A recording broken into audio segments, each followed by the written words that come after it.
एक बच्ची होती है जिसकी उम्र 1 साल होती है। वो बहुत जोर जोर से रो रही होती है। अब जब वो बच्ची रो रही होती है तो उसकी माँ उसकी आवाज़ को अनसुनी कर रही होती है, लेकिन वो बच्ची इतनी जोर से रो रही होती है कि उसकी आवाज़ उसके मकान मालिक के कानों तक जा रही होती है। तो वो मकान मालिक कहता है कि देखो कैसी माँ है, बच्ची इतनी जोर जोर से रो रही है लेकिन वो उसकी बात नहीं सुन रही, उसके रोने की आवाज़ नहीं सुन रही। तो वो मकान मालिक देखने के लिए जाता है कि आखिर ये बच्ची इतनी जोर से क्यों रो रही है। और जब वो देखने जाता है तो वो देखकर दंग रह जाता है। दरअसल जो उस बच्ची की माँ थी वो किसी गैर मर्द के साथ हमबिस्तर हो रही थी, और ये देखकर वो मकान मालिक वापस अपने ही घर में आ जाता है। अब वो बच्ची की माँ भी समझ जाती है कि मकान मालिक ने उसे देख लिया कि वो किसी और के साथ संबंध बना रही है। अब उस बच्ची की माँ मकान मालिक के पास जाती है, उसे मनाने की कोशिश करती है, उसके हाथ पैर जोड़ती है, लेकिन वो मकान मालिक मानता नहीं है। वो तुरंत उस महिला के पति को फ़ोन कर देता है और कहता है कि मैंने तुम्हारी पत्नी को किसी और मर्द के साथ बिस्तर में देखा है, अगर तुम अपने घर को बचा सकते हो तो बचा लो। और अब जैसे ही उस महिला के पति को पता चलता है कि उसकी पत्नी किसी और मर्द के साथ है, तो वो तुरंत घर पे आता है, अपनी पत्नी को डांटता है, फटकारता है। तो उसकी पत्नी उसके हाथ पैर जोड़ती है और कहती है कि आगे से मैं कभी भी उस आदमी से नहीं मिलूंगी। अब दोस्तों होता क्या है, अब इसका पति भी मान जाता है, लेकिन इसी बीच में ये महिला क्या करती है, अपनी 1 साल की बच्ची और पति को छोड़कर अपने आशिक के साथ भाग जाती है। हालांकि जैसे तैसे करके उस महिला को ढूंढ लिया जाता है, वापस घर पे लाया जाता है, लेकिन पति अब समझ जाता है कि ये महिला हाथों से निकल चुकी है, इसीलिए अब इसे तलाक दे देना चाहिए। उसने तलाक की अर्जी भी लगाई, लेकिन फिर उसके बाद वही महिला रोने धोने लगती है, उसके हाथ पैर जोड़ती है, उसकी कसमें खाती है और कहती है कि मैं जीवन में उसका चेहरा भी नहीं देखूंगी। और इसके बाद दोस्तों कहानी आगे बढ़ती है, लेकिन ये कहानी इतनी आगे बढ़ जाती है जो कि किसी ने सोची भी नहीं होगी। दरअसल अगर 2021 में ही इसका पति अपनी पत्नी को तलाक दे देता तो आज इस पति की और पत्नी की और उसकी आशिक की photo social media, TV channel हर जगह घूम नहीं रही होती। दरअसल उस महिला ने दोस्तों किया क्या था, उस महिला ने अपने आशिक के साथ मिलकर पहले तो अपने पति की हत्या की, फिर उसके शरीर के टुकड़े किए और फिर उसके बाद एक प्लास्टिक के ड्रम में सीमेंट डाल के अपने पति के शरीर के हिस्सों को चुन दिया। और उसके बाद दोस्तों ये राज खुल के सामने आता है। आखिर ऐसा क्या हुआ था दोस्तों, ये महिला को इसका पति कैसे मिला, इसकी शादी कैसे हुई और जो इसका आशिक है वो कहाँ से आया, आज की कहानी में हम यही जानेंगे कि आखिर सौरभ राजपूत की हत्या का राज क्या था। तो दोस्तों कहानी आगे बढ़ाऊंगा उससे पहले मैं बस आपसे यही कहना चाहूँगा कि अगर आप मेरे चैनल पे नए हैं तो चैनल को सब्सक्राइब कर दीजिएगा, ताकि रोजाना शाम को 8 बजे मैं आपके लिए एक सच्ची घटना की कहानी लेकर आ सकूं। नमस्कार दोस्तों, मैं गौरव शर्मा और आप देख रहे हैं गौरव शर्मा सफ़र। दोस्तों आज की जो सच्ची घटना मैं आपको सुनाने जा रहा हूँ, ये सच्ची घटना शुरू होती है उत्तर प्रदेश के मेरठ जिले से। दरअसल यहाँ पे एक थाना पड़ता है, थाने का नाम है ब्रह्मपुरी थाना, और वहीं का एक इलाका है इंदिरा नगर इलाका, और उसके अंदर एक कॉलोनी आती है मास्टर कॉलोनी। दरअसल यहाँ पे एक पति पत्नी रहा करते हैं। पत्नी का नाम है मुस्कान रस्तोगी, जिसकी उम्र है 25 साल, और उसके पति का नाम है सौरभ राजपूत। दरअसल जो मुस्कान रस्तोगी है वो अपने पति सौरभ से कहती है कि देखिए हमारे स्कूल का एक ग्रुप बना है, जो 8वीं क्लास तक जो बच्चे पढ़े थे उन सभी ने ग्रुप बनाया है, और वो सभी सॉफ्रेस्ट मॉल में एक पार्टी कर रहे हैं, इसीलिए मुझे वहाँ पे जाना होगा। लेकिन दोस्तों इनकी एक बच्ची भी होती है जिसका नाम है पीहू। अब पति जो है वो प्लाईवुड की दुकान पे काम करता है और एक बच्ची है, उसका क्या करें, इसीलिए वो कहता है कि ऐसा इसको नाना नानी के घर पे छोड़ती हुई तुम चले जाना। पति को अपनी पत्नी पे पूरा विश्वास होता है, कोई दिक्कत नहीं होती। पति जो है दिल्ली रोड पे प्लाईवुड फैक्ट्री में काम करता है। अब मैं आपको एक और बात बताना चाहूँगा, ये जो मुस्कान रस्तोगी है वो नौवीं क्लास तक पढ़ी है, यानी कि 9वीं क्लास में फेल हो गई थी और 9वीं क्लास के बाद इसने पढ़ाई लिखाई नहीं की। अब क्या होता है, साल 2019 में इसके स्कूल के सभी लोग एक व्हाट्सएप ग्रुप बनाते हैं और उस व्हाट्सएप ग्रुप पे क्या होता है, इन लोगों की चैट होना शुरू हो जाती है। इनकी क्लास में जो बच्चे पढ़ते थे वो एक दूसरे से व्हाट्सएप पे ही बातें किया करते थे, मतलब कि यारी दोस्ती बहुत अच्छी वाली निभाते थे। अब क्या होता है दोस्तों, अब ये जो है अपने पति से परमिशन लेती है जाने के लिए, इसीलिए ये सॉफ्रेस्ट मॉल मेरठ पहुंच जाती है। अब सॉफ्रेस्ट मॉल मेरठ पहुंचती है तो इसको इसकी क्लास के बहुत सारे दोस्त मिलते हैं। तो इसी बीच क्या होता है दोस्तों, इसे एक लड़का मिलता है जिसका नाम होता है साहिल शुक्ला, जो कि ब्रह्मपुरी थाना क्षेत्र का ही रहने वाला था। अब इन दोनों के बीच में बात होती है तो वो पूछती है कि आजकल क्या कर रहे हो, क्या विचार है आगे के करियर के बारे में, क्या सोचा है। तो साहिल शुक्ला बताता है कि देखो फिलहाल तो मैं बीटेक कर रहा हूँ, इंजीनियर बनने की सोच रहा हूँ, लेकिन साथ में मैं सीए की भी सोच रहा हूँ कि सीए बन जाऊँ तो ज़्यादा अच्छा है। अब इन दोनों में बात हो रही होती है तो इसी बीच में साहिल शुक्ला इससे पूछता है कि तुम बताओ तुम्हारा क्या हुआ, तुमने शादी कर ली, बच्चे कर लिए, हमको बुलाया भी नहीं, तो ये और तुमने शादी कैसे की ये बताओ। तब जो मुस्कान रस्तोगी है अपनी कहानी सुनाती है। ये कहती है कि मैं अपने नाना के घर पे ब्रह्मपुरी जाया करती थी तो वहाँ पे एक महिला आया करती थी जिसका नाम है रेनू, और रेनू नाम की महिला जो आती थी वो कुंडली दिखवाने के लिए आती थी मेरे नाना जी के यहाँ पे, और तो उनके साथ में उनका बेटा आता था जिसका नाम था सौरभ राजपूत। अब सौरभ राजपूत उनके घर पे आया करता था तो इनके नैन मिल गए। अब नैन मिल गए तो बातें होना शुरू हुई, और बातें होना शुरू हुई तो इन दोनों के बीच में प्यार हो गया। और जब प्यार हो गया तब सौरभ और मुस्कान इन दोनों ने अपने अपने परिवार वालों से कहा कि हम दोनों शादी करना चाहते हैं। अब मैं आपको बताना चाहूँगा कि सौरभ के परिवार में कौन कौन लोग हैं। सौरभ के पिताजी का नाम है मुन्ना लाल, माँ का नाम है रेनू, भाई का नाम है बबलू और बहन का नाम है शिवानी। अब पूरे परिवार ने साफ मना कर दिया कि हम मुस्कान से तुम्हारी शादी नहीं करवाएंगे क्योंकि वो हमारी जाति की नहीं है। और इधर मुस्कान और सौरभ राजपूत ये दोनों शादी करने पे अड़े हुए थे। अब आ जाते हैं मुस्कान के परिवार में। इनके पिताजी का नाम है प्रमोद रस्तोगी, जो कि ज्वेलर्स का काम करते हैं। इनका एक भाई है विशाल, बहन है परी और माँ है कविता। इनका भी साफ साफ कहना है कि हम तुम दोनों की शादी नहीं करवाएंगे और ना ही हम तुम्हारी शादी करवाना चाहते। अब होता क्या है दोस्तों, 2016 में सौरभ और मुस्कान जो है घर से भागकर शादी कर लेते हैं, यानी कि माता पिता की इच्छा के बगैर ये दोनों शादी कर लेते हैं। और 2015 में इन दोनों की पहली मुलाकात मुस्कान के नाना के यहाँ पे हुई थी।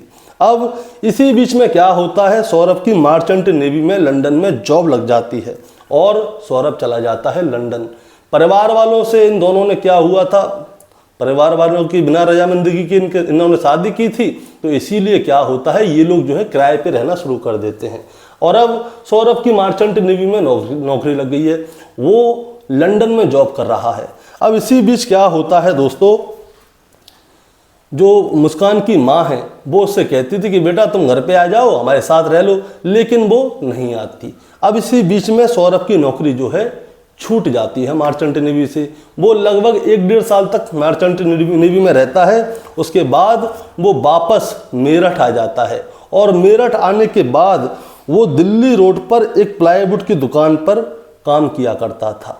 अब इनका परिवार ठीक ठाक चल रहा था। अब 2019 आता है और 2019 में सौरभ की एक बेटी होती है जिसका नाम रखा जाता है पीहू।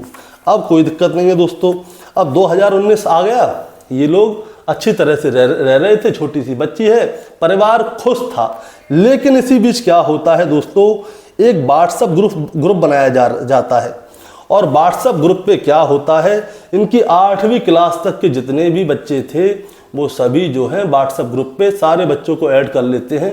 सबका होता है कि स्कूल कॉलेज के दोस्त मिल जाए तो ज़्यादा अच्छा है, तो ये लोग व्हाट्सएप पे बातें किया करते थे। तो वहीं पे व्हाट्सएप ग्रुप की इनकी पार्टी होती है मॉल में मुस्कान जाती है, वहाँ पे उसे साहिल मिलता है, साहिल के साथ उसकी दोस्ती हो जाती है। और दोस्ती होने के बाद में क्या होता है दोस्तों, जब सौरभ अपनी प्लाईवुड की दुकान पे चला जाया करता था तो साहिल चुपचाप से मुस्कान के पास उसके घर पे आ जाया करता था और उसके साथ संबंध बनाया करता था। अब एक बार क्या होता है, एक बार जो मुस्कान की बेटी पीहू है वो घर पे बहुत ज़ोर ज़ोर से रो रही होती है। अब जब वो ज़ोर ज़ोर से रो रही होती है तो मकान मालिक परेशान होता है कि क्या बात है भैया, इतनी ज़ोर ज़ोर से क्यों रो रही है। तो वो देखने के लिए जाता है कि आखिर ये बच्ची क्यों रो रही है, माँ कहाँ है इसकी, उसको देख क्यों नहीं रही। अब जब मकान मालिक ऊपर जाता है तो वो देखता है कि मुस्कान किसी गैर मर्द के साथ हम बिस्तर हो रही है। अब मकान मालिक वहीं से उल्टे पैर पीछे आ जाता है।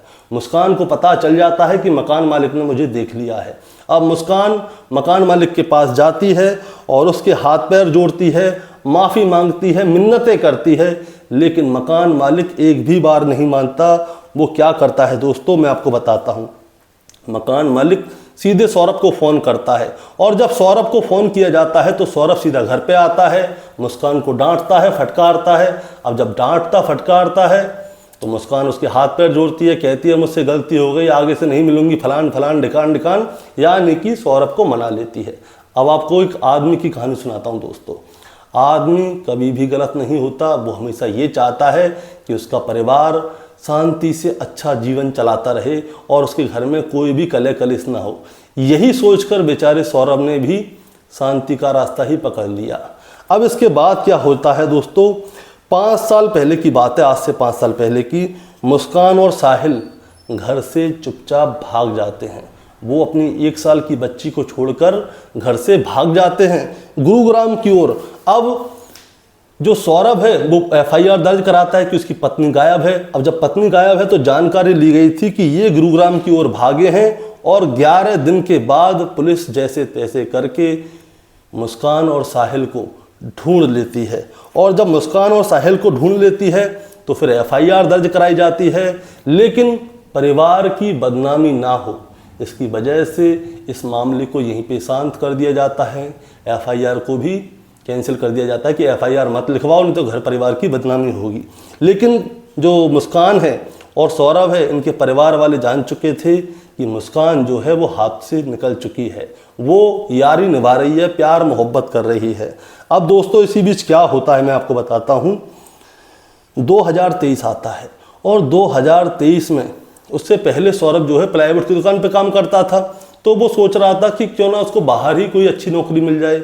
अब जब वो सर्च करता है तो 2023 में लंदन में उसे जॉब मिलती है एक मॉल में एज अ मैनेजर। वो वहाँ पे जॉब करने लगता है और 2 साल का उसका वीज़ा होता है। और जब 2 साल का वीज़ा होता है तो मुस्कान आज़ाद हो जाती है, वो घर पर ही रहती है। मुस्कान के माता पिता उससे बहुत कहते हैं कि बेटा तुम हमारे साथ रह लो, लेकिन मुस्कान अपने माता पिता के साथ नहीं रहती। वो अकेली एक घर में किराए पर रहती थी और उसकी बेटी जो पीहू है वो ज़्यादातर नाना नानी के घर पे रहा करती थी। और जब मुस्कान घर पे अकेली हुआ करती थी तो उससे मिलने आया करता था साहिल, और साहिल और वो खूब घूमा फिरा करते थे, पूरी ज़िंदगी के मज़े लेते थे, नशेबाजी करते थे, शराब पीते थे, चरस गांजा सिगरेट अफीम इंजेक्शन सारे शौक बहुत अच्छी तरह से किया करते थे।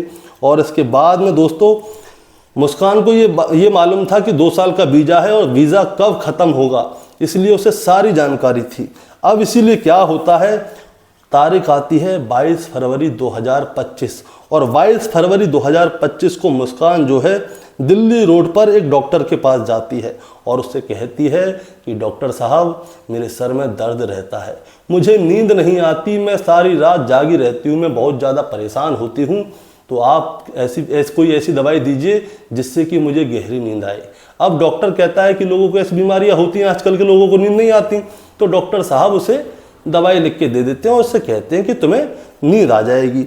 और इसी के साथ साथ वो ऑनलाइन ब्लीच खरीदती है 10 किलो, जिससे कि उसे कुछ साफ करना था। यानी कि जो मुस्कान थी उसने पहले ही सारी की सारी प्लानिंग बनाई हुई थी। अब क्या होता है दोस्तों, अब तारीख आती है 24 फरवरी और 24 फरवरी 2025 को सौरभ जो है घर पे वापस आ जाता है, क्योंकि 25 फरवरी 2025 को मुस्कान का जन्मदिन था। अब जब 24 फरवरी 2025 को सौरभ जो है वापस आता है तो होता क्या है, ये दवाई उसमें डालती है, लेकिन क्या है उसे नींद नहीं आती। नींद नहीं आती तो कोई दिक्कत नहीं है। अब मैं आपको पहले ही एक बात बताना चाहता हूँ, हुआ क्या था इससे पहले की कहानी। जो मुस्कान है उसने स्नैपचैट से 3 फेक आईडी बनाई थी, और वो तीनों फेक आईडी जो थी वो साहिल की माँ, भाई और बहन के नाम की थी। और वो उन तीनों फेक आईडियों से क्या करती थी, साहिल से बात किया करती थी। मैं आपको एक बात बताना चाहूँगा, जो साहिल की माँ है वो आज से लगभग 18 साल पहले मर चुकी हैं, और वो फेक आईडी से ही साहिल से बात किया करती थी। और जब साहिल अपनी माँ से बात किया करता था, यानी कि मुस्कान से बात किया करता था, अब देखिए कितनी कहानी गोल घूम के है, तो वो ये समझता था कि मैं अपनी माँ से बात कर रहा हूँ।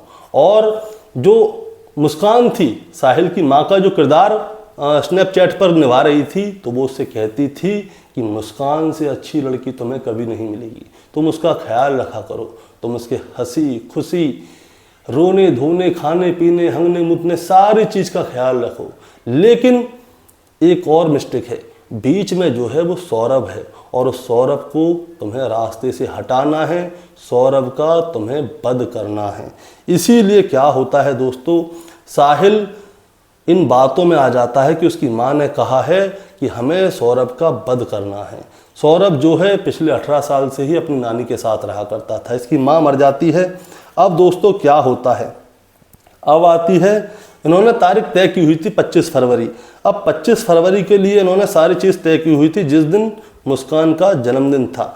ये लोग क्या करते हैं, मुस्कान 2 चाकू लेके आती है बड़े बड़े, जिनकी कीमत होती है 800 रुपये। और जब वो चाकू लेने के लिए गई थी तो दुकानदार उससे पूछता है कि बहन जी आप इतने धारदार चाकू क्यों लेके जा रही हैं। तो वो बताती है कि कभी कभी हमारे यहाँ पे क्या है, नॉनवेज बनता है, मुर्गा वगैरह बनता है, तो उसे काटने के लिए हमें चाकू चाहिए। अब वो उसे चाकू दे देता है, लेकिन 25 फरवरी को कुछ हो नहीं पाता। अब आती है 28 फरवरी, यानी कि बेटी का जन्मदिन। और बेटी के जन्मदिन में क्या होता है दोस्तों, वो पार्टी सार्टी करते हैं। अब ये लोग क्या करते हैं, उस दवाई को शराब में डाल देते हैं, और जब शराब पीने का नंबर आता है तो सौरभ इनकार कर देता है, क्योंकि जो बच्ची का जन्मदिन था उसमें सौरभ जो है बहुत ज़्यादा बाहर का ही बहुत सारा खा लेता है, केक वगैरह खा लेता है, जो भी उन्होंने सामान मंगवाया होगा। एक वीडियो है जो कि बहुत वायरल हो रही है इसकी बच्ची की बर्थडे की, वो मैं डाल देता हूँ, वो देख लीजिएगा। अब तो सौरभ मना कर देता है, और खाना खाने से भी मना कर देता है, क्योंकि इन्होंने खाने में भी वो नींद की दवाई मिलाई थी। अब सौरभ खाना खाने से मना कर देता है, तो ये वाला प्लान भी कैंसिल हो जाता है। अब फरवरी का महीना जो था 28 का था। अब आती है 1 तारीख, 2 तारीख और 3 तारीख को क्या होता है दोस्तों, सौरभ जो है वो अपनी माँ के घर पे जाता है, अपनी माँ से मिलता है, बहन से मिलता है, भाई से, पिता से, सब लोगों से मिलता है। और इसकी माँ ने जो है कोफ्ते बनाए होते हैं, तो सौरभ क्या करता है, इनकी माँ क्या करती है, कोफ्ते पैक कर देती है ताकि उनका बेटा, बहू और उसकी बच्ची तीनों मिलके खा लें। अब सौरभ जो है उन कोफ्तों को घर पे ले आता है और कहता है कि माँ ने कोफ्ते भेजे और आज शाम को यही खाएंगे। अब मुस्कान का दिमाग चलने लग जाता है। अब वो क्या करती है दोस्तों, मैं तुम्हें बताता हूँ। वो उन कोफ्तों के अंदर नींद की दवा मिला देती है, जो कोफ्ते सौरभ को खाने थे, यानी कि उसकी कटोरी अलग होगी, उसमें मिलाई होगी। अब सौरभ कोफ्ते खा लेता है, लेकिन उसे नींद नहीं आती, और जब उसे नींद नहीं आती तो मुस्कान परेशान हो रही होती है कि भाई ये सो क्यों नहीं रहा है। लेकिन रात को 12 बजे तक सौरभ को नींद आ जाती है, और उसके बाद मुस्कान रात को 1 बजे अपने आशिक साहिल को फ़ोन करती है और उससे कहती है कि तुम जल्दी से घर पे आ जाओ, सौरभ सो चुका है। अब साहिल की एंट्री होती है घर पे, और उन दोनों चाकुओं को निकाला जाता है, और जैसे ही चाकुओं को निकाला जाता है तो साहिल कहता है कि इसका वध तुम करो। दोस्तों इस मामले में बहुत सारे टोने टोटके वाली भी कहानी आ रही है, तंत्र मंत्र की बात हो रही है, बहुत सारे सोशल मीडिया पे दिखाया जा रहा है। अब वध वाली बात आई है तो भैया आजकल तो हत्या होती है, खून होता है, ये वध कहाँ से आ गया? वध तो द्वापर युग त्रेता युग में होता था। अब चलिए, साहिल कहता है कि तुम्हें इसका वध करना है। अब जो मुस्कान होती है वो सौरभ के सीने पर बैठ जाती है और चाकू निकालती है बड़ा वाला और उसके सीने में भौंक देती है, और जैसे ही वो भौंकती है तो सौरभ की आंखें खुल जाती है और वो देखता है कि मुस्कान उसके सीने पे बैठी है, और साहिल ने उसके पैर पकड़े हुए होते हैं। लेकिन सौरभ जो है नशे में होता है और सीने के अंदर चाकू होता है, वो बेचारा कुछ भी नहीं कर पाता। अब इसके बाद क्या होता है दोस्तों, साहिल आता है और जो मुस्कान है वो उसके पैर पकड़ लेती है और उसके बाद साहिल सौरभ की जान ले लेता है चाकू से गोद गोद के। अब इसके बाद क्या होता है दोस्तों, साहिल जो है वो सौरभ को घसीटता हुआ बाथरूम में लेके जाता है ताकि वो जब उसके हाथ पैरों को काटे तो उसका खून बाथरूम में ही रहे और नाली में होके बाहर बह जाए। अब क्या होता है दोस्तों, साहिल जो है बाथरूम में ले जाता है और उसके बाद उसकी गर्दन काटता है और दोनों हाथ काटता है और उसके बाद वो उसे लेकर पॉलिथीन में डाल देता है। इन दोनों की प्लानिंग होती है कि ये लोग जो सौरभ की लाश है उसके छोटे छोटे टुकड़े करेंगे और बाहर जाके कहीं भी फेंक देंगे। लेकिन बाहर सीसीटीवी कैमरों का डर होता है, इनको चांस मिल नहीं पाता और मन का डर, ये सारी चीज़ें होती हैं। मुस्कान और साहिल दोनों साहिल के घर पे चले जाते हैं और वहाँ पे जाके ये थोड़ी देर सोते हैं। लेकिन फिर ये उठते हैं, फिर ये कहते हैं क्या करें क्या ना करें। फिर इसके बाद में ये 3 बजे मुस्कान के घर पे दोबारा से आते हैं और फिर सौरभ का सिर और पंजे काट देते हैं और उनको एक पॉलिथीन में रख के मुस्कान के बेड के नीचे सरका देते हैं। अब क्या होता है दोस्तों, अब सुबह होती है। ये लोग क्या करते हैं, जली कोठी के पास ड्रम लेने जाते हैं। वहाँ पे एक दुकान होती है सौफुद्दीन की, जिस पे एक लड़का होता है फरमान। वो कहता है, उससे कहती है मुस्कान कि हमें गेहूँ रखने के लिए एक ड्रम चाहिए। तो वो एक ड्रम दिखाता है जिसकी कीमत होती है 1100 रुपये। ये जरा भी मोल भाव नहीं करते, उसको 1100 रुपये देते हैं और वहाँ से निकल लेते हैं। अब 4 मार्च सुबह 11 बजे का समय होता है। अब इसी बीच में क्या होता है, ये लोग उस ड्रम को घर पे ले आते हैं। फिर मुस्कान जाती है सीमेंट लेने और वो सीमेंट और डस्ट लेकर आती है। उसके बाद ये लोग क्या करते हैं, सौरभ की बॉडी के टुकड़े करते हैं। कोई कह रहा है 15 टुकड़े हुए हैं, कोई कह रहा है 12 हुए हैं, कोई कह रहा है 11 हुए हैं। दोस्तों कितने टुकड़े हैं कोई भी न्यूज़ चैनल पे एक खबर नहीं दिखाई जा रही है, तो आप अपने हिसाब से रख लीजिए 4 हैं, 15 हैं, 11 हैं, क्योंकि सारे न्यूज़ चैनल पे अलग अलग रिपोर्ट है, हर अखबार में हर अलग रिपोर्ट है, तो उसमें कोई कुछ कर नहीं सकता। अब क्या होता है दोस्तों, ये लोग क्या करते हैं इसकी लाश के टुकड़ों को ड्रम में डालते हैं, उसमें सीमेंट का घोल डालते हैं और उसे साइड में रख देते हैं ताकि ये सूखे। अब मैं आपको एक और बात बताना चाहूँगा, जब सौरभ लंदन से वापस आया था तो उसने मुस्कान को 1 लाख रुपए दिए थे और शायद उसने अपने परिवार को भी कुछ पैसे दिए थे। अब मुस्कान के पास 1 लाख रुपए थे। इसके बाद मुस्कान और साहिल एक ट्रिप पे जाते हैं। ट्रिप पे कहाँ जाते हैं दोस्तों, ये जाते हैं शिमला, मनाली, कसौल और 1 लाख रुपए में आग लगा के आ जाते हैं, यानी कि उड़ा के आ जाते हैं। और जब 1 लाख रुपए खर्च हो जाते हैं तो फिर ये 17 मार्च 2025 की रात लगभग 10-11 बजे का समय होता है, अपने घर पे आते हैं। और उसके बाद जो मुस्कान है वो अपनी माँ को वीडियो कॉल करती है और वीडियो कॉल पे वो घबराई हुई होती है। तो वो अपनी माँ से कहती है कि माँ आपको मैं क्या बताऊँ। वो कहती है क्या हुआ।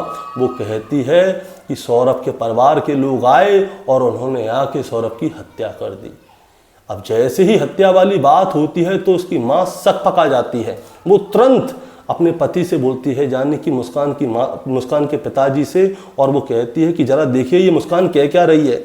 अब उसके पिताजी क्या होते हैं, मुस्कान के पिताजी, वो कहते हैं कि बेटा तुम ऐसा करो, तुम घर आ जाओ, घर पे आके सारी बात बताओ। अब मुस्कान अपने मम्मी पापा के घर जाती है और जब वो उसके घर पे जाती है तो उससे पूछते हैं कि क्या हुआ। तो वो बताती है कि सौरभ के परिवार के लोग आए और उन्होंने सौरभ की हत्या कर दी। लेकिन जब वो ये वाली बात कह रही थी तो उसके माता पिता को अपनी बेटी के ऊपर ही यकीन नहीं हो रहा था। उसकी वजह बताता हूँ। उसके पिता उससे कहते हैं कि जब उसके परिवार के लोग उसे मार रहे थे तब तुम चीखी चिल्लाई क्यों नहीं, तुमने उसकी मदद क्यों नहीं की। तुम बाहर जाकर शोर मचा सकती थी तो कोई तो आता उसे बचाने, लेकिन तुमने ऐसा कुछ भी नहीं किया। अब उसके पिता जो है उसके ऊपर प्रेशर डालने पर लगते हैं कि सही सही बताओ क्या हुआ क्या नहीं हुआ। और उसके बाद जब उसकी चोरी पकड़ी जाती है, क्योंकि हर बार वो अलग तरह की बातें बता रही थी, और उसके बाद जब उसकी चोरी पकड़ी जाती है तो दोस्तों उसके पिता उसे खुद ही अपने साथ लेकर ब्रह्मपुरी थाने जाते हैं 18 मार्च 2025 को। अब इसके बाद क्या होता है दोस्तों, वो थाने जाती है, वो वहाँ पे सारी खबर बताती है। खबर बताती है तो पुलिस वाले उसके घर पे जाते हैं। घर पे एक ड्रम में सीमेंट भरा हुआ होता है। हालांकि दोस्तों मैं आपको एक बात और बताना चाहूँगा, जो ड्रम का सीमेंट है, सीमेंट का जो ड्रम है जिसमें कि सौरभ की लाश के टुकड़े थे, इन लोगों ने प्लानिंग भी की थी कि ये उसे उठाकर कहीं और जाकर फेंकाएंगे, लेकिन इनकी प्लानिंग फेल हो गई। अब इसके बाद पुलिस वाले जाते हैं, घर से उस ड्रम को उठाते हैं, फिर मैकेनिक को बुलवाकर उसे कटवाकर तुड़वाकर बाहर निकलवाते हैं, और उसके बाद इन लोगों को जो है थाने लेके जाया जाता है, और जो साहिल है उसको भी गिरफ्तार कर लिया जाता है। और जब इनकी कोर्ट में पेशगी होती है दोस्तों, तब की बात मैं बताता हूँ, तब वकील इनको चारों तरफ से घेर लेते हैं और बुरी बुरी तरह से मारते हैं, लेकिन पुलिस वालों की वजह से ये बच जाते हैं। और उसके बाद जब न्यूज़ वाले आते हैं, न्यूज़ वालों के सामने इनको खड़े किया जाता है, तो जो न्यूज़ रिपोर्टर हैं वो भी इनकी बहुत बेइज्जती करते हैं, इनकी बातों का इनका मजाक उड़ाते हैं कि तुमने हालो किया क्या। अब इसके बाद में क्या होता है, इसके बाद में जो मुस्कान के माता पिता हैं उनका इंटरव्यू होता है, तो वो बताते हैं कि उनका जो दामाद था सौरभ जो है वो बहुत ही अच्छा था, वो बेटे की तरह रहता था, लेकिन जो मुस्कान ने काम किया उसकी वजह से मुस्कान इनकी नज़रों से गिर गई है और ये चाहते हैं कि उसे सजाए मौत हो। और इसके बाद जो सौरभ के परिवार वालों का इंटरव्यू लिया जाता है, तो वो बताते हैं सौरभ के परिवार के लोग कि मेरे बेटे ने बहुत सारा पैसा कमाया है, इन चारों ने मिलकर इसे मारा है ताकि ये लोग इसके पैसे को हड़प लें। दोस्तों इस कहानी को सुनाने का मतलब आपको परेशान करना या विचलित करना बिल्कुल नहीं है, बस आपको बताना है और जताना है। बताना ये है कि जब सौरभ और मुस्कान ने भागकर शादी की थी तो कोई भी उनके साथ नहीं था। अगर सौरभ के परिवार वाले सौरभ से इतना ही प्यार करते थे तो उससे कह देते कि भाई तेरी शादी होगी, अब तो हमारे घर पे आके रहे। अब जब मुस्कान अपनी सास ससुर के सामने रहती, ननद के सामने रहती, तो उसकी हिम्मत ही नहीं पड़ती कि वो किसी गैर मर्द के साथ अपनी यारी निभा सके, उसके साथ शारीरिक संबंध बना सके, लेकिन किसी ने भी उसका साथ नहीं दिया। सौरभ सीधा साधा व्यक्ति था, लंदन में काम करता था, अपने परिवार को चला रहा था, लेकिन आज जब सौरभ मर गया है तो चाहे उसके ससुराल पक्ष के लोग हों, चाहे वो उसके सगे माँ बाप हों, सभी लोग उसको बहुत याद कर रहे हैं। दोस्तों आपका क्या कहना है इस कहानी के बारे में, आप ज़रा हमें कमेंट में बताएं। चैनल पे नए हैं तो सब्सक्राइब करके जाएं ताकि रोजाना शाम को 8 बजे मैं आपके लिए एक सच्ची घटना की कहानी लेकर आ सकूं। नमस्कार।